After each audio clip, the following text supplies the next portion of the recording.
رہا ہے یہ اصل میں قبرستان ہے. تو سب سے پہلے آپ لوگ دعا پڑھ لیجیے. السلام علیکم السلام یا اہل الدیار من المؤمنین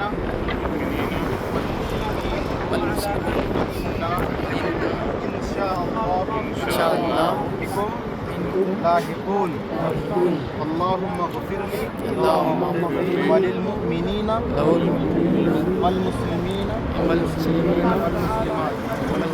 اے اللہ ان مرحومین کی مغفرت فرما دیجیے. یہ قبرستان کا نام جو ہے شبیکہ ہے. شبیکہ قبرستان یہ وہی قدیم قبرستان ہے جو زمانے جاہلیت سے ہے. آپ صلی اللہ علیہ وسلم کی نبوت سے پہلے کا یہ قبرستان، یعنی اس زمانے میں جب مکہ مکرمہ میں جہالت زیادہ تھی. آپ نے کئی مرتبہ واقعات سنے ہیں کہ اس زمانے میں بچیوں کو زندہ درگور کرتے تھے. جب بچی کسی کے گھر میں پیدا ہوتی تھی تو اس کو لا کر زندہ ہی دفنا دیتے تھے. یہ وہی قبرستان ہے. اس قبرستان کا شبیکہ قبرستان یہ آج تک موجود ہے، جب سے لے کر آج تک موجود ہے. تاریخ دان کہتے ہیں کہ جب یہاں پر اس کی بلڈنگ وغیرہ بنانا چاہ رہے تھے تو اس وقت جب کھدائی کی جا رہی تھی تو اس وقت تازہ تازہ خون بھی نکل رہا تھا. تو اس کے بعد اس جگہ کو ایسے ہی محفوظ کر دیا گیا. تو یہ آپ یہاں پر آئے ہیں، اس کو دیکھے ہیں. اس کے اندر ایک صحابیہ حضرت سمیہ رضی اللہ عنہا کی بھی قبر موجود ہے. کہہ سکتے ہیں یا یہ ہے یا وہ ہے، دونوں میں سے ایک ہے. حضرت سمیہ رضی اللہ عنہا اسلام کی سب سے پہلے شہادت دینے والی خاتون تھی. جب اللہ کے نبی صلی اللہ علیہ وسلم ہدایت کا نور لے کر آئے مکہ مکرمہ، آپ نے تاریخ میں پڑھا ہے کہ کیسا یہاں پر ظلم تھا، ستم تھا، کیسی جہالت تھی. یہاں پر سب لوگ اللہ سے دور ہو چکے تھے. مکہ مکرمہ وہ سرزمین ہے جس کو اللہ تعالیٰ نے دنیا میں سب سے پہلے اسی زمین سے ہی پوری دنیا پھیلی ہے، اور اللہ کا گھر یعنی کعبۃ اللہ یہیں پر ہے. لیکن حالات بدلتے گئے، لوگوں کو دین کی طرف راغب کرنے کے لیے کوئی لوگ موجود نہیں تھے، تو وہ لوگ بت پرستی کرنا شروع کرے. لات اور عزیٰ کی وہ لوگ بت پرستش کرتے رہے. اتنا کرتے رہے کہ ان کے سخت دل ہو گئے، جہالت عام ہو گئی. پھر اللہ کے نبی صلی اللہ علیہ وسلم نے جو صفا پہاڑی ہے جہاں عمرہ کرتے ہیں صفا سے مروہ، اس پہاڑی پر آپ نے اعلان نبوت فرمایا. تو جو آپ کے دوست تھے، جو آپ کے خیرخواہ تھے، وہ بھی آپ کے دشمن بن گئے. پھر اس کے بعد حضرات صحابہ کرام رضوان اللہ مجمعین پر ظلم اور ستم بہت زیادہ ہو گیا. اس مکے کے اندر جو سب سے بڑا ظالم تھا وہ ابو جہل تھا.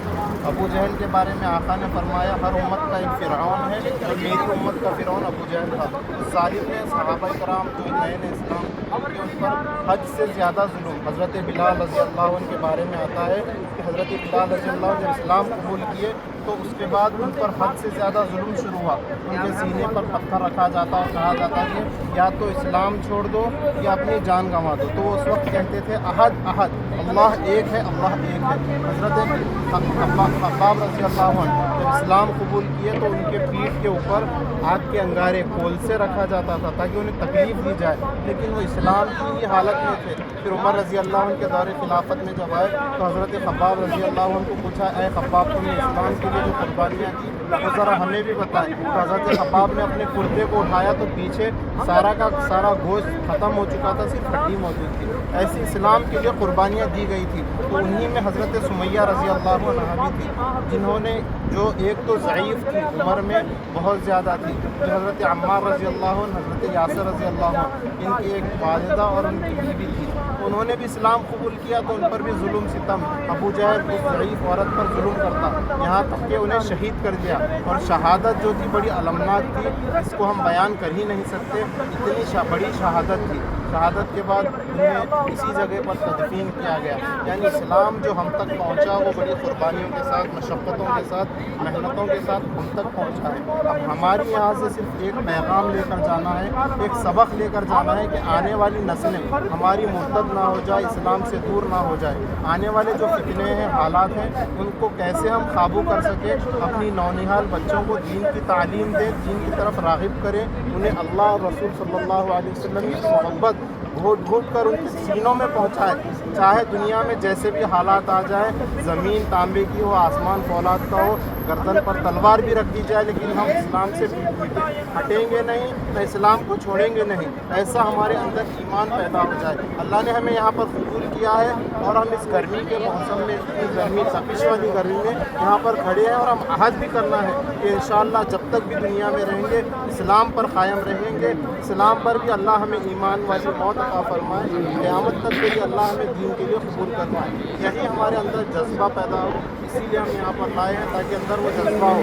صحابہ اکرام کا، اولیاء اکرام کا، بزرگان دین نے جس طریقے سے دین کی خاطر قربانیاں دی، تب جا کر ہم تک اسلام پہنچا ہے۔ اللہ تعالیٰ سے دعا ہے کہ اللہ تعالیٰ ہماری یہاں کی حاضری کو قبول فرمائے، اور ہم سب کو دین اسلام پر موت تک استقامت سے ثابت قدم رہنے کی توفیق عطا فرمائے۔ ایک دعا جو اکثر ہم جنازوں میں بھی پڑھتے ہیں، وہ بھی ہم یہاں پر پڑھ لیں گے۔ اللہم من احییتہ منا فاحیہ علی الاسلام ومن توفیتہ منا فتوفہ علی الایمان۔ اے اللہ جب تک دنیا میں رکھ تو اسلام پر زندہ رکھ، جب موت کا وقت آیا تو اللہ کامل مکمل یقین کے ساتھ زبان پر کلمہ لا الہ الا اللہ محمد الرسول اللہ صلی اللہ علیہ وسلم جاری ہو۔ اس طریقے سے اے اللہ اس سے اور ایک جو افضل موت ہے وہ شہادت کی موت ہے۔ اللہ کے رسول نے ارشاد فرمایا، جس کا مفہوم ہے کہ سب سے بہترین موت کون سی ہے؟ شہادت والی ہے۔ اللہ کے نبی خواہش کرتے تھے کہ میں بھی اللہ کے راستے میں جاؤں اور شہید ہو جاؤں، اللہ کے راستے میں جاؤں اور شہید ہو جاؤں، اللہ کے راستے میں جاؤں اور شہید ہو جاؤں۔ تو ہم بھی اللہ سے مانگیں کہ اے اللہ موت ایسی ویسی نہ دے، بستروں پر نہ ہو، گلوکوز چڑھا لیتے ہوئے نہ ہو، آئی سی یو میں نہ ہو، مشینوں پر نہ ہو، کسی کا اوزار بن کر یا کسی پر بوجھ بن کر نہ ہو، جب تک بھی رہے صحیح اور سلامت کے ساتھ اللہ رکھے، کسی کا محتاج نہ بنائے۔ جب ہاتھ اٹھے تو اللہ آپ کے سامنے اٹھے، سر جھکے تو آپ کے سامنے جھکے۔ یہ ہم انشاءاللہ دعائیں یہاں کرتے رہیں گے۔ اللہ پاک ہماری یہاں کی حاضری کو قبول فرمائے۔ یہ جو جگہ ہے یہ قدیم مکہ ہے، قدیم مکہ مکرمہ ہے۔ اب آپ پیچھے دیکھیں لیفٹ سائڈ میں، وہاں پر ایک پہاڑ ہے، اس پہاڑ کا نام ہے جبل ابو قبیس۔ جبل کہتے ہیں پہاڑ کو۔ ابو قبیس جو تھے وہاں پر ایک شخص تھے، ان کے نام سے یہ پہاڑ مشہور ہے۔ وہ پہاڑ دنیا کا سب سے پہلا پہاڑ ہے، دنیا کا سب سے پہلا پہاڑ جبل ابو قبیس ہے۔